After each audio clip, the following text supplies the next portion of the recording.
E aí, meu povo, beleza?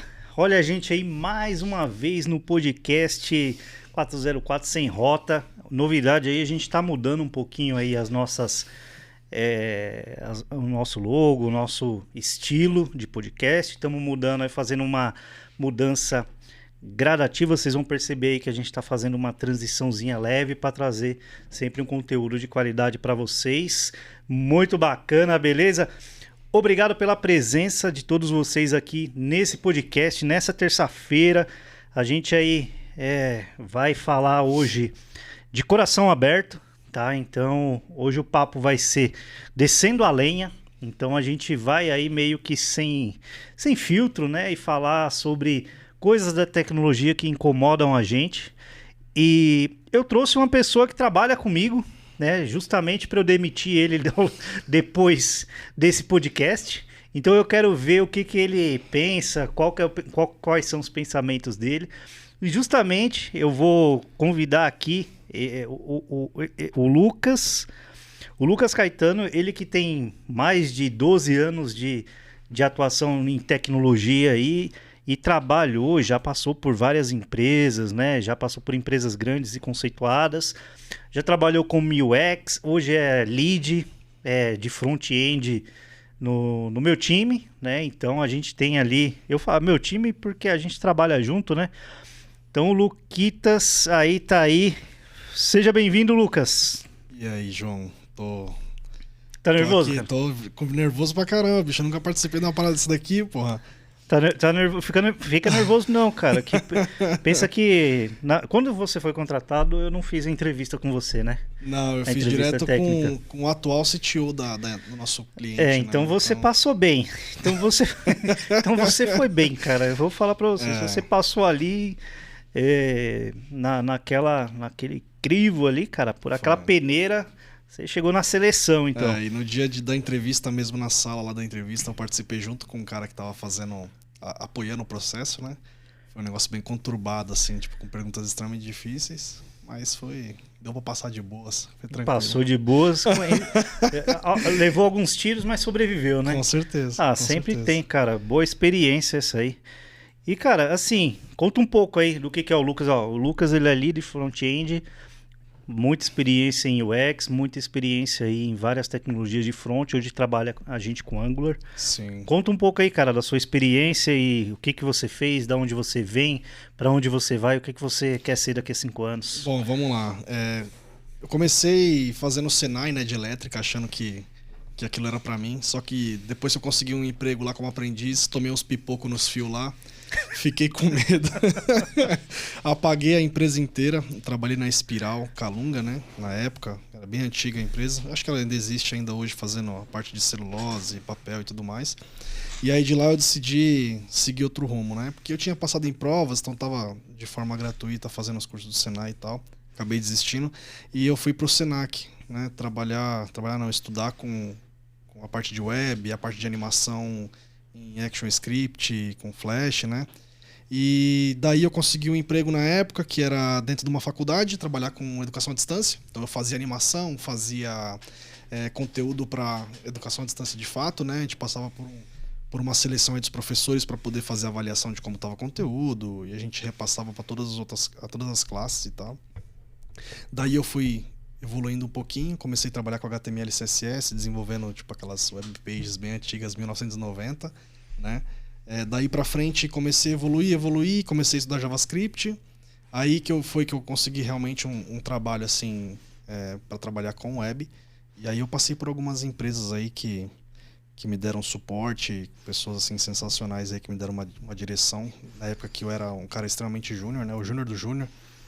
E aí eu passei pela Dafit, passei pela Centauro.com.br. Sênior de 2 anos? É quase isso, um sênior de 12 anos. 12 não, acho que ainda tem uns 13, quase 14 já. E passei pela Centauro, depois fui para uma empresa de publicidade e propaganda. Aí trabalhei em alguns projetos internos dessa hold, né? Que era uma hold com várias empresas. E aí de lá acabei vindo para onde a gente está hoje, que eu já estou há 4 anos aí, praticamente. E desenvolvendo com Angular, desenvolvendo com JavaScript, TypeScript, Trabalhei com X, né, nesses tempos passados, né, mas não levei muito para frente porque o foco era mais desenvolvimento, mas eu tenho um pouquinho de experiência ali, consigo nas reuniões aí bater um papo com o pessoal, dar umas ideias, não chego falando só merda, entendeu? Eu chego falando umas coisas que Você fazem se considera sentido. um cara bom em CSS? Sim, me considero sim. Não tem muita dificuldade. Eu tive que treinar bastante. Não tem muita dificuldade para centralizar uma div, não, né? Não. Eu choro para fazer esses Tranquilo. negócios de front. Eu larguei o front-end, né, por causa do CSS, cara. Que eu falava, não consigo. Isso daqui não é para mim, cara. Beleza, seletores é uma coisa. Agora você ficar lá colocando as coisas tudo certinho numa tela é muito complicado, cara. Não, mas hoje não tem desculpa, não. Hoje tem um monte de... Bootstrap, Material, então... tudo facinho, né? Tem várias. E hoje as empresas nem estão exigindo tanto, né? Assim, pelo menos as que eu busquei informação a caráter mais de ver o que tá, né, buscando aí dos profissionais que eles estão exigindo. E a maioria pede sempre um Bootstrap da vida, um Material. Tem tantos outros aí que são tanto para trabalhar com web e para trabalhar com apps, né? Mas não é nada difícil, nada que você não... Tendo o básico do CSS, você não consiga ter aí. Isso aí é interessante, né? Porque o pessoal fala, o básico do front que ele precisa saber é HTML, JavaScript e CSS. Sim. Mas o quão básico, mais ou menos, assim, você acha que para uma pessoa já conseguir tocar? Você acha que vale a pena você investir fundo no conhecimento de CSS? Ou vale já você pegar, por exemplo, um Material, um Bootstrap e já sair fazendo as coisas? Tem quem me mate pelo que eu vou falar e tem quem me apoie, né? No caso, assim, eu apoio a pessoa a ter uma visão bem geral mesmo de CSS. Para saber o que é um seletor, o que é um ID ali dentro coisa, né? do elemento e tudo mais. Né? E essas horas, se você souber pelo menos esse básico, né? Aonde vai uma classe, onde vai um ID, onde vai um seletor, o que é um atributo ali dentro do HTML e tal. Você tendo isso, quando você entra para o mundo ali de Bootstrap, Material e os afins, você consegue bater o olho e identificar o que aquela coisa está fazendo, né? Então, assim, familiaridade com o CSS te torna um cara ali bem entendível aí do Bootstrap, vamos dizer assim. Eu vou dizer Bootstrap, mas é de forma geral, tantas outras bibliotecas aí para CSS. Cara, eu vou te falar que eu nunca precisei fazer nada do zero, cara, assim, pegar uma tela e fazer do zero. Normalmente ou eu uso alguma coisa pronta, ou, por exemplo, eu vou lá e compro, de repente eu vou fazer um projetinho aqui, eu vou lá e compro um template. Sim. E aí, beleza, fazer a customização é mais fácil do que você fazer do zero, né? E o que você acha disso, assim? Você acha que o profissional vai num nível de maturidade já, por exemplo, no seu... Ele realmente, em curto tempo, ele não, cara, tem que falar, eu vou fazer o negócio. Aí depende. Se for um cara muito leigo mesmo, que ele não tem muita prática em utilizar essas ferramentas, às vezes ele pegar um trabalho muito profissional, ele vai se perder muito lá dentro, porque o cara que desenvolveu aquele pacote lá, aquele bundlezão, ele desenvolveu com as melhores técnicas, com a forma mais performática e com código muito mais avançado. Então você vai bater o olho lá achando que manja de CSS, manja de Bootstrap, você vai tomar pau, entendeu? Porque tem seletores assim extremamente avançados. Avançado, né? Exatamente. E aí isso serve tanto para o CSS quanto o HTML, né? O HTML o cara vai montar uma estrutura lá cabulosa, principalmente se ele utilizar essas frameworks aí para JavaScript, né? Vamos dizer assim que o cara utilize o React ou então o Angular. Se o cara meter um monte de componente lá e aí ele sair fazendo tipo componente atrás de componente dentro de componente para automatizar algumas coisas, né? E simplificar o trabalho, o cara que não tem experiência com isso, esquece. Ele vai tomar pau lá dentro, não vai entender nada. Ô Lucas, de um tempo pra cá o pessoal começou a falar sobre micro front-end, né, cara? De onde surgiu isso e o que você acha? Qual que é a sua opinião sobre isso? Bom, de onde surgiu eu não sei.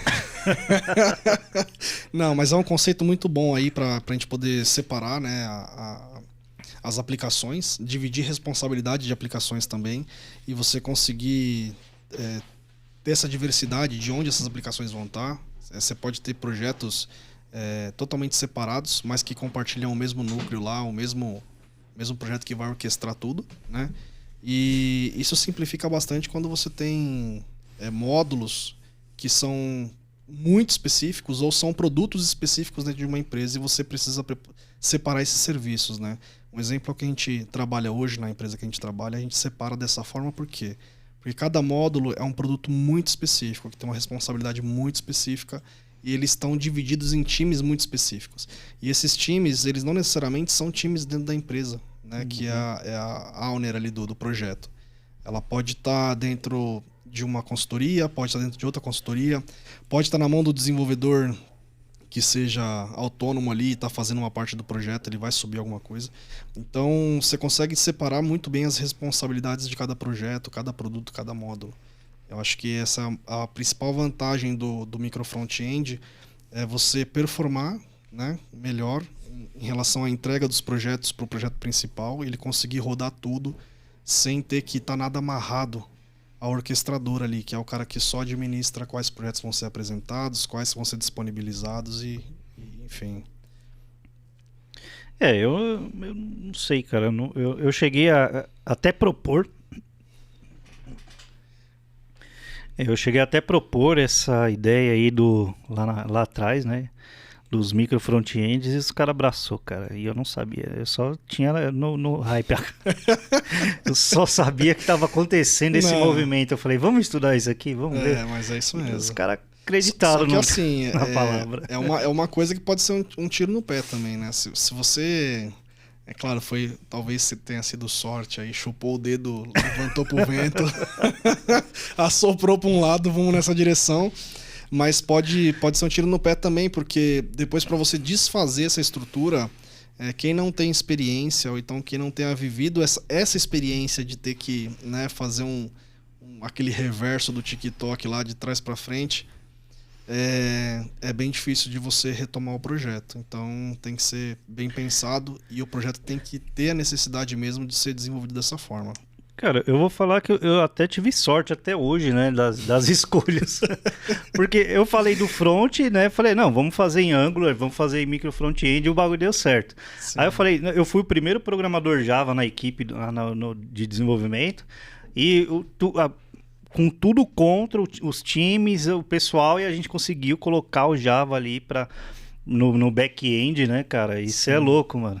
Tem coisa que eu falo assim, eu mereço uma água de coco de vez em quando, viu, velho? Na praia, porque olha... E como é que tá sendo aí trabalhar nesse mercado financeiro, Lucas? Você tá aí já há 4 anos nessa empresa, cara. O que você tem aí de experiência para contar pro pessoal e o que você acha desse mercado, né? É interessante? Não é? Cara, dá a sua opinião sincera aí pro pessoal que tem interesse. Eu falo muito, né? Que, sim, vocês querem ganhar dinheiro, vem pro mercado financeiro. É um mercado interessante, é onde está o dinheiro, né? Não falta dinheiro, né, gente? Mercado financeiro, dinheiro. Tá. Nem sempre vai estar, nem sempre vai ser, mas é onde está. Né? Se vai chegar na sua mão, aí é outra história. Esse é o primeiro ponto a ser discutido, né? O mercado financeiro é bom? É bom. Tem muito dinheiro. Que você vai dizer, hein? Tem muito dinheiro? Tem muito dinheiro, mas na mão dos donos, né? Porque na nossa mão como dev não tem muito dinheiro assim, não.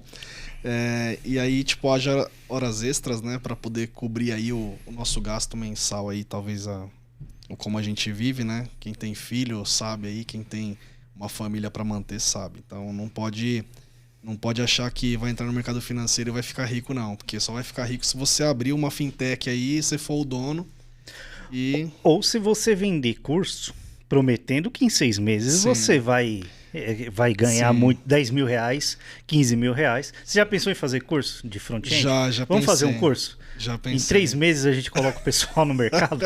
Sênior de 3 meses. Sênior de 3 meses agora, não é mais sênior de 2 anos, é um sênior de 3 meses. Exatamente. Não, eu já pensei em fazer curso já, mas é uma coisa que dá muito trabalho. E, assim, aí vai da índole e caráter de cada um, né? Tem muita gente aí fora aí vendendo curso, aqueles curso bem vagabundo mesmo, que ensina o que o próprio site da Mozilla, né, tá lá ensinando já e enfim. Mas eu não consigo gerar conteúdo assim rápido, até porque precisa de comprometimento ali, precisa de bastante tempo. E esses caras ganham dinheiro fácil, né? Só que eu não consigo entrar nessa onda. O negócio é trampar, desenvolver, meter um doido assim com umas aplicações aí que eu já tentei colocar pra frente, né? Mas a gente precisa ter tempo, ter dedicação para aquilo. Tem que dedicar, né? Tem que se dedicar bastante, porque você vai fazer o treinamento. Como você fala, cara, eu vejo muito treinamento, muito curso aí do pessoal que realmente o pessoal pega ali, lê a documentação e vai fazendo exatamente o que a documentação está vendendo. E ganha dinheiro com isso. Sim, e não é assim, ao E meu não é ver, não é o errado ideal. também, né? Não, Mas... não é o ideal para aprender, né? Eu acredito, eu não consigo aprender dessa forma. Eu consigo aprender talvez com desafio, né? Tipo, seja um desafio besta mesmo. Pegar a documentação, tentar instalar a parada com a documentação da própria linguagem, né? E aí você reaproveita tudo aquilo que você sabe sobre lógica, sobre as experiências que você já teve com outras linguagens, a forma que você pode aplicar dentro daquilo. E dali você tomar um partido e conseguir fazer aquele desafio. Às vezes é criar um jogo do mico lá, com um monte de carta na tela, e criar um arrayzão muito louco lá para poder identificar se as cartas são iguais, enfim. E é dessa forma que eu consigo aprender. Agora, tipo, acompanhar um cara desenvolvendo, ele lendo a própria documentação e eu copiando o código só, eu sinceramente não consigo aprender. Eu sempre falo para fazer o primeiro movimento, fazer ali realmente de ler a documentação, né? Sim. Esses dias eu estava fazendo um experimento, cara, eu baixei um template gratuito, eu acho que ele tava em Material. E um template bonitinho assim, né? E eu queria fazer uns negócios. Aí eu fui ali, eu queria fazer em Python e usando o Django. Peguei a documentação do Django, cara, é uma documentação animal, assim, sensacional. E eu fui lá, peguei o negócio, baixei o template, comecei a fazer o negócio só na documentação ali, cara. Consegui colocar um negócio muito bacana, muito bem feito, bonito ali, com várias funcionalidades que eu queria. Sim. E, cara, eu acho que esse é o tipo mais fácil de aprendizado, né? Quando você põe a mão na massa e batendo cabeça lendo as coisas ali, né? Aí, deu um erro aqui, você vai lá, não tá na documentação, você vai procurar Stack Overflow. Só copiar o código do erro, às vezes a mensagem do erro, se você colocar no Google... Primeira resposta, Stack Overflow. Já vem a resposta que você precisa. Aí vai ter a pergunta lá e a segunda resposta ali já. É a maturidade também, né? Do dev, Sim. dele saber procurar o problema. Que às vezes você fica olhando assim, você não sabe... Tem uns stack trace que você fica olhando assim, você não sabe nem de onde... Pra onde você olha, né? Exato. E aí você sabe, pô, o cara mais experiente sabe. Fala, pô, é essa linha aqui que eu vou jogar lá pra ver. Pô, sim, exatamente. Nunca dei esse... E isso não é coisa de preguiçoso não, viu? Coisa de preguiçoso é cara que quer pegar os negócios tudo pronto, só copia e cola código. Isso é coisa de preguiçoso. Agora eu acho que o certo mesmo é você tentar desenvolver ali. Claro que tem coisas que são muito genéricas, que o mundo inteiro tá fazendo todos os dias. Que aí você pode reaproveitar um boilerplate muito louco lá e tal, mas tem que ler. Por mais que esteja no Stack Overflow lá, você tem que ler a pergunta, pelo menos a pergunta, não precisa nem ler a imagem que o cara colocou, mas lê a pergunta pelo menos. Copia e cola código sem saber o que está acontecendo no código, né? Tipo, beleza, isso aqui resolveu assim. Sim. E aí você vai lá, copia e não sabe mais, amanhã só você sabe. Você e Deus, né? Amanhã só Deus. Inclusive um cara aí que passou pela equipe aí, né? Não posso dizer onde, mas passou pela equipe. Eu pegava muito... eu pegava muito código dele que vinha até o comentário, meu, do Stack Overflow, cara. Não tira nem o comentário do negócio. Não tira nem o comentário o nome da pessoa que fez esse o comentário. Esse é o preguiçoso. Entendam, né, galera? Ninguém tá falando aqui que você não tem que copiar nada do código, né? Tipo assim, a vida, como diria o Silvio Santos, né?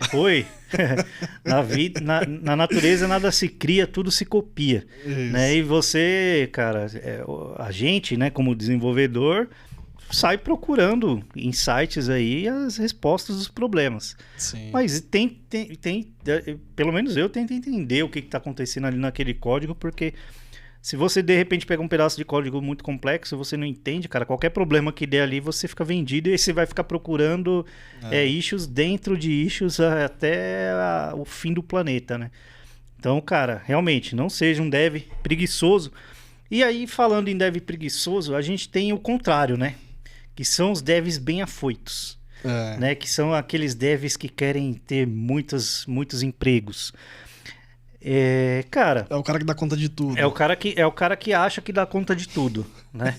É o cara que tem, vamos lá, puta, tem, sei lá, 3 empregos. Eu acho que você ter 3 empregos, beleza, cara. Se você dá conta, se você se responsabiliza com a sua entrega e você se compromete a fazer as coisas que você se comprometeu, Sim, com certeza. eu acho que beleza, tudo bem.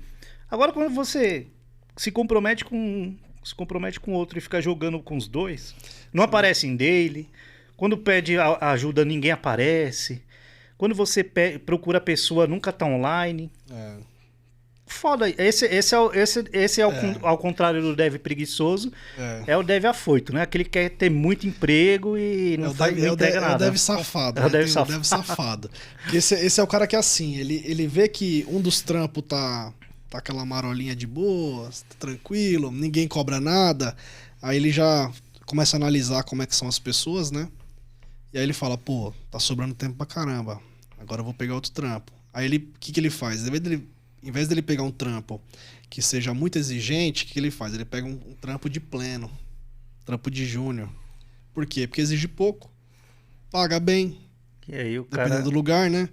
E aí ele ganha o salário dele mais metadinha, sem fazer nada. Só que quando o cara é muito safado, ele pega 2 de sênior. E aí ele não dá conta em nenhum dos dois. Porque ele já não dá conta no dele. Porque o dar conta dele é sempre empurrar pra alguém fazer. E as pessoas que têm a boa vontade ali de fazer acontecer, elas vão desenvolver, vão pegar e vão resolver o problema. E aí no segundo trampo, ele mete o louco também. Ele começa aquela experiência ali mostrando o trabalho e tal. E aí daqui a um tempinho ele começa também a ver como é que é a cultura da empresa, como são os outros devs, a gestão e tal. E ele tenta se aproveitar disso. Conheci já pessoas que já tinham 4, 5 trabalhos, assim. Na malandragem mesmo. De tipo, vou enrolar aqui numas reuniões, vou meter um louco, vou fingir demência e tô ganhando meus 10, 12, 13 conto em cada uma. Mas só que estourando tudo, né? E pra ele não importava, tipo, se a empresa vai mandar embora. O garantido dele é ganhar 10 conto no final do mês ali e tá de boas. Entendeu? Pelo menos ele ganhou os 10 conto dele. E eu ia falar, e como é que esse profissional, ele... Porque hoje em dia o pessoal se fala, né? Sim. As empresas se falam, os RH se falam, e você vê o pessoal, cara, às vezes 2, 3... as empresas estão começando a pedir... Termo de exclusividade. Termo de exclusividade, né? Agora. Que eu também acho coisa de justamente safado. isso aí. Porque eu não tô casando com a empresa. Eu também concordo, cara. Eu também concordo com isso. E a partir do momento que você me contrata como PJ, Você tá prestando serviço. eu tô prestando cara. serviço, cara. Eu não tenho que me apegar a você Exato. com termo de exclusividade. Realmente, eu acho isso aí outra coisa meio que sem noção aí no mercado. Eu não sei se é o certo falar, mas poderia se dizer que é um vínculo empregatício camuflado, entendeu? Não, mas isso. acaba sendo sim, porque você tem que cumprir horário, você tem que bater meta, você tem que bater ponto, né? Exato. Você tem que ter o horário certinho para você trabalhar. E aí a gente sabe que a prestação de serviço de empresa com empresa é acordado as coisas. Sim. É um contrato acordado, mas não é um vínculo empregatício. Exato. Né? Então é assim, mas também tem muita empresa que justamente por causa disso o pessoal quer CLT, mas aí eu também não sei, eu não sei se existe uma lei ou não que proíbe a pessoa também ser CLT em mais de uma empresa, que aí vai depender muito. Por exemplo, de repente você tem uma empresa que você trabalha 8 horas por dia e a outra você trabalha 6 horas por noite. Eu acho que na CLT não deva ter essa possibilidade, porque a lei trabalhista ela impõe, né, que você tem, acho que, uma carga máxima de trabalho lá e tal. Eu acho que são 12 horas, né? Alguma coisa São assim. 8 horas. Só no Brasil que não é, porque aqui é 16, 18, 20 horas. O escravão fica lá, que nem um doido trabalhando e ninguém tá nem aí. São 8 horas, mas eu acho que mais 2 e não pode passar de 2 ou 4 horas de hora extra. Eu não manjo muito, não. Mas de fato, cara, que o mercado ficou meio louco, né? Ficou meio frenético aí. O pessoal pedindo salários muito altos.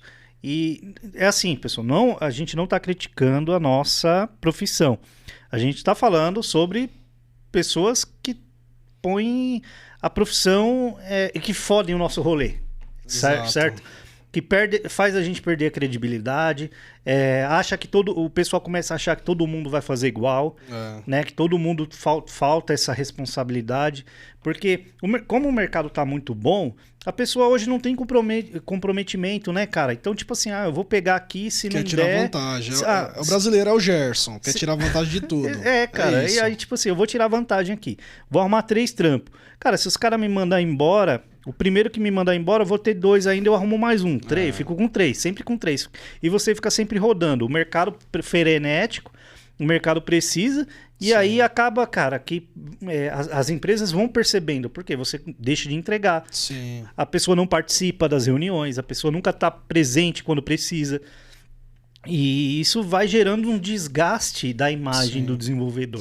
Não é à toa que vem esse negócio aí de exclusividade. Se não tivesse tão bagunçado, eu acho que teria continuado desde o começo da pandemia lá, que tava tudo de boas e tal. Eu mesmo trabalhei em 2, 3 empresas já. Só que assim, a terceira eu abandonei porque eu vi que o negócio não fazia bem pra minha saúde. Realmente não faz. Que é uma cobrança muito grande. Por mais que as empresas tenham uma cultura muito light, assim, muito tranquila de se trabalhar, a pessoa que se dá aí que tem comprometimento mesmo, né? Tem comprometimento de entregar, de fazer o seu melhor, você acaba se cobrando. Então você fica ali 24 horas por dia trabalhando para entregar, para não deixar falhar aquela sua entrega.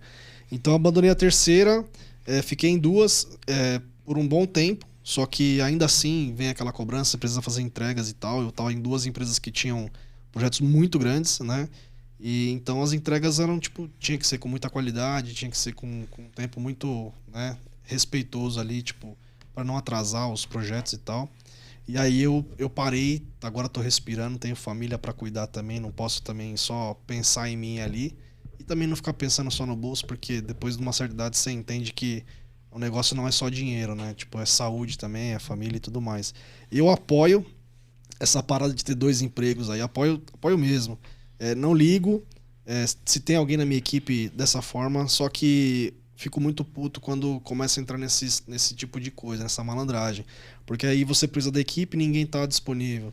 Você precisa de um feedback, de uma ajuda, de um apoio, precisa de aprovação de alguém e ninguém tá disponível. E aí chega no final do dia, vamos dizer que a gente trabalha aí, né, até às 6 horas da tarde, que não é verdade, mas que fosse até às 6. Quando dá 10 para 6 da tarde, aí começa a pipocar os bonitão, vindo pedir ajuda no sufoco, tudo apertado de tempo e tal, e você precisando sair, e aí você acaba ficando porque você também estava amarrado com a pessoa, né, dependendo de alguma coisa dela, e aí vira aquela coisa assim que fica bem desgastosa mesmo. Aí que eu fico puto mesmo com a situação. É realmente uma situação bem complicada, porque você depende do seu horário e depende daquela pessoa naquele horário, e aí depois quando ela faz o horário dela, ela fica dependente de você. E aí ela começa a puxar e você já tá num horário seu de relax ali, de descanso e tal. Então só aceite 2 trampos se você for foda, se você bater no peito e garantir que você vai entregar as coisas no tempo. Se você é um cara que não se garante, ou então você vê que, tipo assim, pô, você é sênior, beleza, você se diz sênior, mas a sua entrega, ela não é, tipo, tão rápida da forma que exige ser, porque, pô, você tá trabalhando em 2 empresas ao mesmo tempo, cara, no mesmo período, nas 8 horas que você trabalha. Se você não bate no peito e entrega as coisas nesse tempo, não faça, cara, não foda o restante da equipe, entendeu? Porque você não tá se ferrando, você tá só se beneficiando, você tá ganhando mais, porra, né? Mas você tá fudendo o restante da equipe. Você ferra o júnior, que precisa da ajuda do sênior para aprender mais coisa. Você ferra o pleno, que tá ali se esforçando para ganhar mais conhecimento, né? E você ferra a equipe sênior, que tem a responsabilidade de cuidar do restante e ainda entregar o projeto. E entregar, entendeu? Exatamente. Então você tá ferrando todo mundo. E no final das contas a culpa não cai pra pessoa, né? Porque vaso ruim não quebra, cara. Tem tanta gente fazendo a malandragem com esse que... É malandragem, né, cara? É o jeitinho brasileiro, que o brasileiro gosta de fazer as coisas, gosta de ser malandro, gosta de achar o que é o esperto, que todo mundo é bobo e só ele é o esperto, né, cara? Então eu acho que isso tem prejudicado bastante a imagem, né, do dev, a imagem do profissional. Aí entra muito aventureiro também, né? Tem muita gente se aventurando na área de tecnologia. Sim. E que começa a fazer esses pula-pula aí, pula de galho em galho, vem, faz aqui, fica 2, 3 meses numa empresa e cai fora. Aí fica 2, 3 meses, recebe, não entrega e cai fora, né? Então tem bastante gente. Vocês pensam que não, tem bastante gente ganhando dinheiro assim, tá? Fica pouco tempo na empresa, mas uma hora cai. Isso é verdade. Lá nas empresas que eu passei, eu já vi gente fazendo isso. Tipo assim, gente que não tinha experiência nenhuma, mas tinha experiência da lábia, conseguiu não sei como passar em entrevista, talvez pelas empresas não aplicar nenhum teste. Também não sou muito a favor, mas talvez não tenha aplicado nenhum teste, não tenha aplicado nenhuma conversa ali técnica, pelo menos para ter uma noção do que a pessoa entende de tecnologia, ou então entende daquele assunto que ela vai trabalhar. E a pessoa literalmente sentar na cadeira, ficar um mês de boas e falar de boca cheia mesmo, falando assim, não, meu, tô pelo trampo aqui, pela grana, então vou segurar o máximo que eu puder. Porque aí chega no final do mês, o cara emite a nota dele lá, tá pago. Se o RH ainda quiser acreditar no cara, né, quiser segurar pra ver se o cara ainda vai desenvolver alguma coisa, mantém mais um mês. Se não, manda embora, mas o cara ganhou o trocadinho dele ali. Já tirou do mês, né? Tirou do mês. E tem gente que vive disso, hein? Pulando de galho em galho, assim. É complicado porque, como eu falei, né? Acaba queimando a profissão, né? Acaba queimando, deixando o pessoal aí meio que com as calças na mão, né, cara? Exatamente. Putz, e assim, tem muito profissional, tem muita gente séria, honesta, é uma profissão super digna, mas tem uma galerinha aí que tá fudendo o rolê, viu, mano? Então E teste técnico, cara, o que você acha dessas porra de teste técnico aí? Tem que aplicar, não tem? Que tipo de teste você gostaria de que tivesse na empresa? Cara, eu não sei. Eu não sou muito a favor, não, porque assim, eu sou a favor de quando você faz um teste lógico, né, pra você entender a linha de raciocínio do candidato ali. Claro que nos níveis mais baixos, para ver se a pessoa já estudou um pouquinho ali, ela já tá com uma linha de raciocínio legal.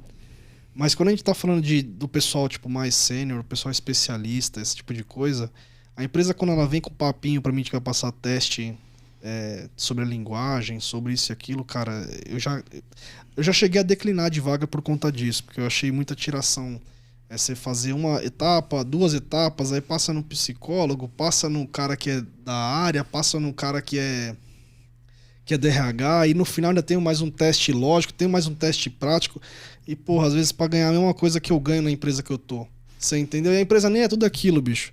Mas em relação ao pessoal mais júnior, eu sou a favor sim de passar um teste lógico pra ver se a pessoa tá realmente pegando tá pegando firme nos estudos e tal, pra ver se a pessoa tá na direção certa. Não precisa acertar tudo, mas você vê até onde a pessoa consegue ter uma direção. Mas na galera aí mais sênior e mais especialista, não concordo muito, não. Sou meio contra. Porque você vê o currículo da pessoa. O cara passou por uma empresa gigantesca. Passou por umas empresas foda, que você sabe que o processo é foda pra passar. Então, exatamente. Aí, passou por uma gigante, a outra grande, aí outra gigante de novo. Aí você vai falar pro cara, não, faz um testezinho aqui em React pra mim, pra poder ver se você manja mesmo. Porra, cara. Cara, eu já fiz entrevista com pessoal que, tipo, saiu do Google, veio do Microsoft, e fazia uns testes assim, cara, meio cabuloso, assim, sabe? Sem noção, e o pessoal não passava naquele teste. E aí você fala, porra, mano, o cara entrou no Google, o cara saiu do Google, o cara saiu da Microsoft. Sim.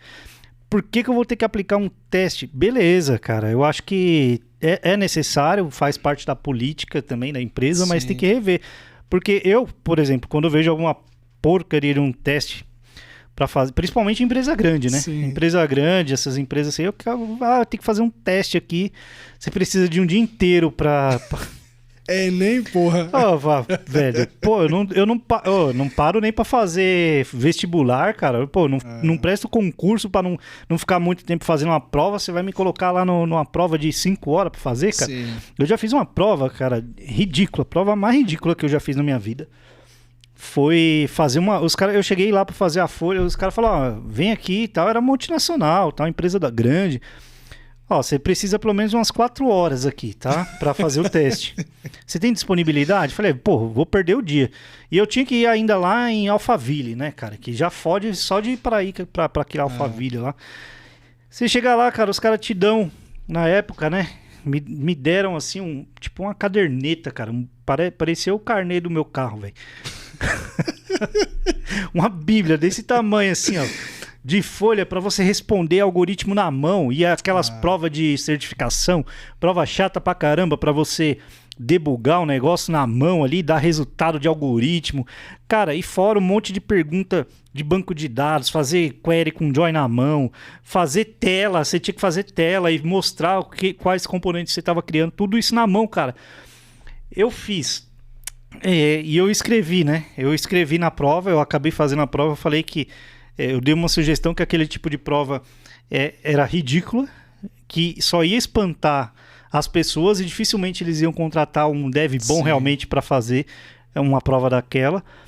E o pessoal me respondeu, o pessoal depois me respondeu agradecendo ali aquela dica que eu dei. Isso eu escrevi na prova lá, falei, olha, isso aqui é ridículo, tal, isso aqui não tá comprovando nada, mas eles agradeceram, mas eu não fui contratado.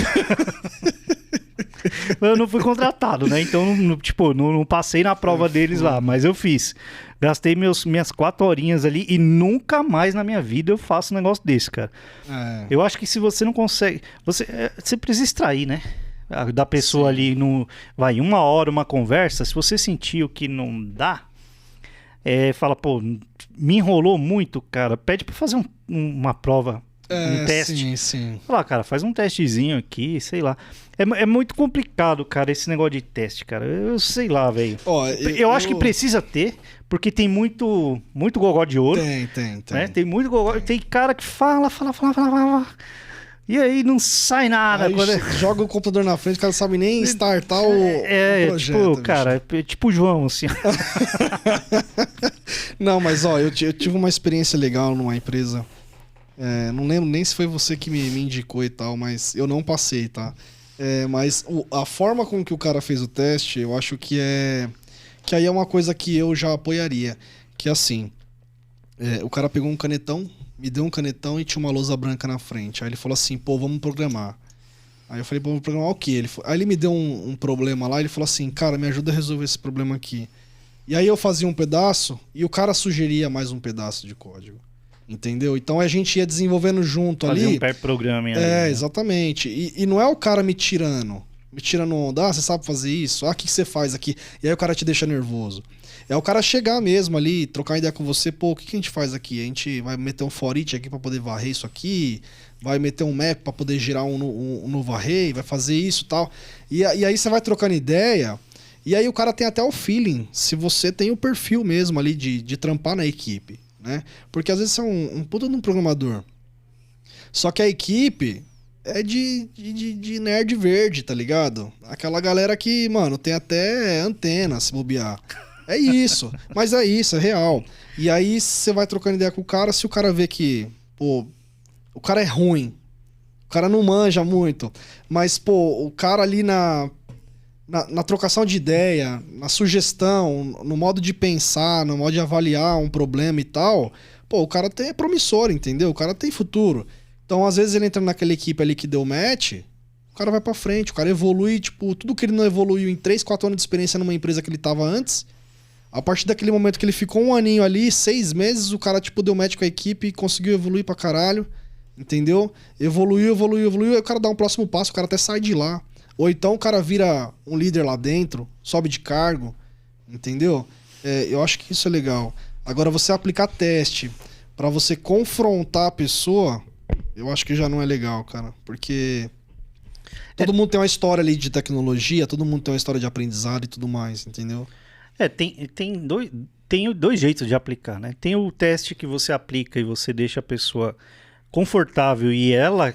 vai ser... Sim. O foco é ela. Sim. E tem o teste que você aplica para mostrar que você sabe mais do que aquela pessoa. Exatamente. Né? Que eu já peguei muitos desses testes também por aí, sendo entrevistado, onde a pessoa olha para você e que ela quer mostrar que sabe mais, Exato. Que você não sabe tudo isso, que, cara... E acaba ficando uma coisa constrangedora, né? Porque o foco na hora da entrevista é a pessoa, não é você. Sim. Você tem que estar ali simplesmente para extrair o máximo e ajudar aquela pessoa a extrair o máximo dela, né? Naquele momento. É um curto espaço de tempo, cara. Às vezes é 1 hora, 1 hora e meia no máximo ali que você tem para conseguir ajudar aquela pessoa, né? Exato. Então você também tem que ter um pouquinho de... Eu não gosto de falar essa palavra, nem empatia, porque todo mundo fala, empatia pra cá, empatia pra lá, mas você precisa ter empatia, né, na hora da entrevista ali e notar que, por exemplo, tem hora que eu sou entrevistado, tem hora que eu entrevisto. Exato. Tem hora que eu sou entrevistado, tem hora que eu entrevisto. Então, cara, o mundo é assim, ó. Pô, Você tá no alto, você tá no baixo.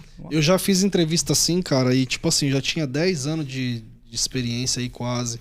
Eu já tava mais confortável pra fazer. Porque assim, com começo de carreira, você vai fazer entrevista, você começa a tremer na base, né, meu? Você fala, porra, mano, mais uma entrevista, tem que provar pra alguém que eu sei, tem que conseguir convencer o avaliador e tal. Eu acho que 9, 10 anos já de experiência, participei de uma entrevista aí, cara, me senti uma bosta, assim. Péssimo. Porque o avaliador, eu não sei se manjava muito, ou se era só o gogó mesmo, né? Pra, tipo, ele se mostrar superior à pessoa que vai entrar. Pra não deixar aquela pessoa achar que ela não é tudo aquilo que ela tá tentando mostrar. E, cara, foi péssimo, assim. Uns testes bem bizarros, bem canalhas mesmo. Coisa assim que você jamais... É tipo aquela coisa, você vai estudar na escola umas matemáticas malucas lá que você nunca vai usar na vida, entendeu? E o cara passava uns testes lá que os caras nem da NASA, os caras usam na NASA. Entendeu? Então esse é o tipo de experiência ruim que a galera acaba às vezes até desistindo da área, pô. O cara, a primeira experiência que ele vai ter, primeiro trampo, ele já faz uma entrevista com um canalha desse tem, entendeu? Ô, Lucas, você, cara, estudou, fez pós-graduação, né, e tal. Você acha que a faculdade, ela um precisa de faculdade, cara? Você acha? Bom, vamos lá. Esse é um tema sempre que dá embates, né? Sim. E dá boas... Bastante. Vamos lá. Boas críticas. Eu fiz uma faculdade perto de casa, na época, e, cara, eu tentei aproveitar o máximo das aulas. Muito conteúdo, às vezes, em algumas faculdades. Eu digo pela que eu fiz, né? Alguns conteúdos estavam bem ultrapassados. Então eu tive que correr atrás de informação sozinho, apesar de estar fazendo o curso, né? Eu tive, não sei se a sorte, né? Ou o azar, eu tive um professor que ele era de outro país e eu acho que ele estava em fase de adaptação ainda na comunicação. E era JSP que eu tinha com ele, J2ME, né? Que é aquelas linguagens que estão lá para trás, bom, lá. E o cara falava tipo um espanhol muito pesado. E a gente não entendia nada, porque o espanhol dele não era só espanhol, era um espanhol misturado com sei lá, um carioca, com um mano de São Paulo, com um puxadão do Nordeste, entendeu? Era tudo misturado, então a gente não entendia nada. Então essa matéria, pra mim, passou batido. Eu só fiz a prova lá, tinha algumas coisas que, no caso mais lógico, eu consegui passar e tal. Mas olhando pra trás e avaliando tudo que eu uso hoje no trabalho, que eu usei durante a carreira, eu vou falar pra você, eu usei acho que 40% do que eu aprendi na faculdade, arrisco dizer até 30%. As melhores, as coisas que eu mais utilizei foram com os professores de projetos, né? Pra fazer análise de requisito, entender o projeto, fazer levantamento de regra de negócio com clientes e tudo você mais. até que usou bastante. Então. Bastante coisa. Até. E aí eu tive aula, assim, de lógica de programação, pra poder falar que, tipo, eu usei a parte de programação mesmo. E isso foi o que eu peguei de bagagem e trabalhei. O restante foram linguagens, assim, tipo, bem ultrapassadas, né? São coisas que hoje eu não uso, tipo, um exemplo, matéria de redes. Eu não uso redes, eu nunca trabalhei com redes. Então, pra mim, não foi muito... Não agregou muito no que eu trabalho hoje. Não vou dizer que não agregou na área de tecnologia, mas no que eu trabalho hoje não agregou. E aí, o restante das outras matérias são algumas outras linguagens que estavam ultrapassadas, ou então algum professor não foi 100%, ou deixou a desejar. Mas também tiveram professores brilhantes, que é os professores que eu falo que foram essas matérias que eu mais tive proveito. Mas eu não acredito que seja requisito, assim, funcional, sabe? Eu acho importante. Mas para ser programador não precisa. Exatamente. É importante ter, ela te dá pensamentos críticos. Exato. Ela te dá familiaridade com trabalho em equipe, com trabalho, divisão de tarefas, né? Então eu acho que tem outras coisas envolvidas além do código. O código você aprende sozinho, você aprende lendo documentação, você aprende Exato. fazendo videoaula na Udemy com um curso de R$ 22, você consegue Sim. fazer, se aprender. Eu acho importante, mas para ser programador eu não acho necessário. É o que eu falo, assim, para ser um programador como eu sou hoje, eu acho que não... Você é um dev front-end. Isso, é importante, mas não é necessário. Eu acho que para você entrar nas grandes empresas hoje é necessário, porque as empresas elas estão vendo isso ainda um pouco. As empresas menores que elas veem mais experiência, mão na massa, elas já não exigem a sua faculdade. Você pode ter feito na melhor faculdade possível da sua região ou então lá de fora, mas esse não está sendo o maior peso decisivo ali, entendeu? Mas aí, vamos dizer assim, agora, pô, quero para um cargo maior de tecnologia. Aí realmente é necessário. Aí vai precisar, Porque realmente. aí tem muita coisa lá dentro que vai te trazer bagagem para você tomar decisões, para você vai te mostrar cenários que você não vê como só um dev, entendeu? Tipo, sou só desenvolvedor, independente de ser back-end, front-end. Vão ter cenários que você não vai enxergar, que é a parte de gestão, a parte de gerir pessoas, a parte de fazer análise de negócio, entendeu? Isso você vai precisar ver um pouco na faculdade. Não vai te dar tudo, mas vai te dar um norte.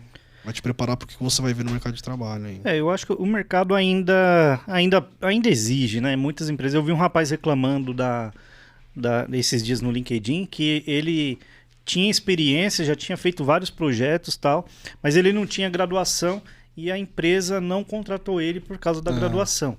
Então eu acho que vendo nesse cenário, se a pessoa pode fazer, por exemplo, se ela pode fazer, beleza, eu indico que faça, porque as empresas ainda exigem. E vai demorar um tempo para que as empresas comecem a deixar de lado e ir lá mais pela competência, né? Mais do que pelo papel.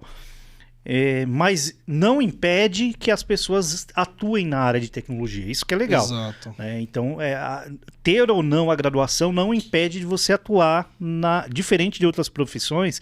Você é obrigado a cursar 4 anos numa faculdade, 5 anos numa faculdade.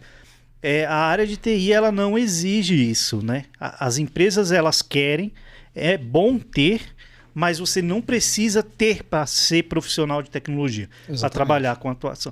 Mas as empresas ainda veem com bons olhos o profissional que tem.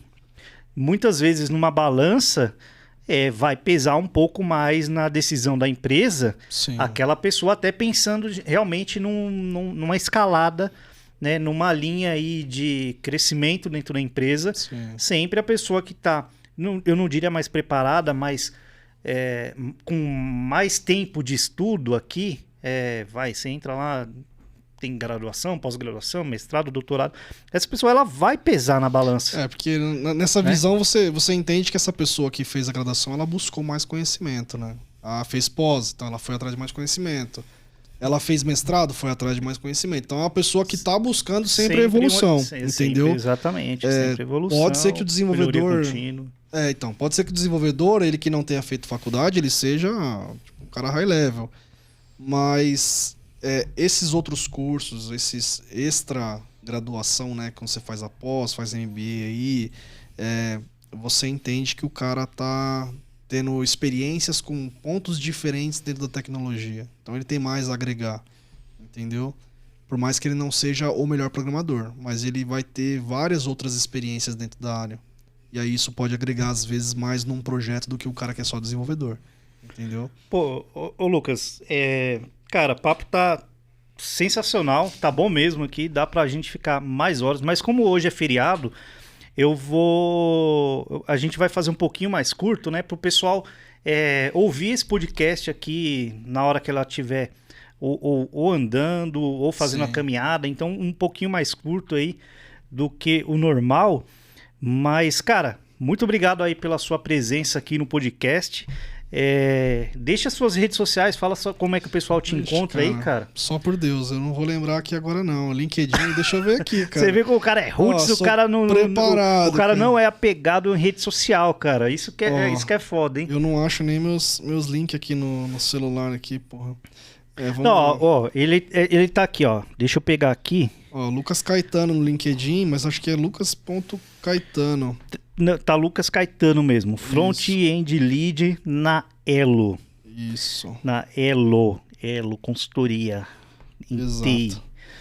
Beleza, Lucas? Cara, Exato. muito obrigado. Mas antes assim, Angular ou React? Cara, divisor de águas. Eu recomendo o React aí para projetos de pequeno e médio porte, onde você tem bastante conhecimento, você cria uma estrutura bem controlável, né? Controlável eu digo assim, que seja fácil de dar manutenção, que você consiga depois fazer ele crescer além do que era esperado.